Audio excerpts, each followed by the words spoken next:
qui venez de demander vos news.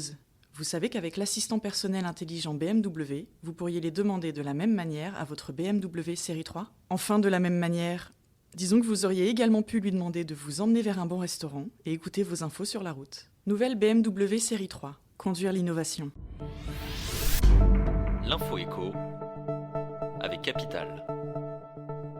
L'info pratique capitale. Le week-end dernier, la ministre de la Santé, Agnès Buzyn, a déclaré ne pas être hostile à reculer l'âge de départ à la retraite. Mais que cela changerait-il ? Pour Bruno Chrétien, président de l'Institut de la protection sociale, interrogé par Capital, c'est la seule solution pour rééquilibrer le régime. Selon lui, reporter l'âge de départ de 62 à 64 ans ferait gagner une dizaine de milliards d'euros par an. Cependant, l'économie pourrait être inférieure à 10 milliards par an en 2030 et avoisinerait les 6 milliards dans les années 2040. Autre nuance, le choix de partir à la retraite ne se fait pas forcément en fonction de l'âge minimum de départ, mais plutôt par rapport au moment où il est possible de toucher une retraite à taux plein. Coup de gueule d'une adolescente contre la SNCF. Alors retardée par une manifestation des Gilets jaunes, la jeune fille de 15 ans a très rapidement acheté un billet au seul distributeur libre de la gare du Havre. Problème, elle s'est trompée d'abonnement, mais a payé son titre de transport 4,10 € au lieu de 4 €. Finalement, même en payant plus cher, le contrôleur à bord du train n'a rien voulu entendre puisque l'abonnement n'était pas le bon.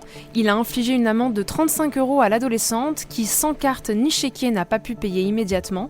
Majorée, l'amende a donc grimpé à 85 €. La mère de la jeune fille a contacté la SNCF mais n'a pas obtenu satisfaction. Elle compte écrire à Elisabeth Borne, la ministre des Transports.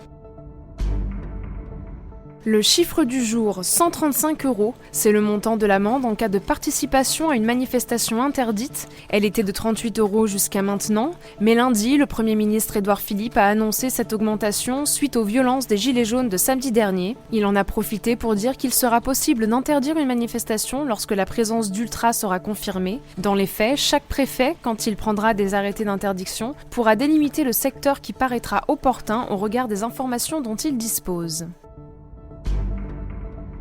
Et on termine avec un autre sujet qui déchaîne les gilets jaunes, le prix des carburants. D'après les chiffres dévoilés lundi par le ministère de la Transition écologique, ils ne font que flamber depuis le 1er janvier 2019.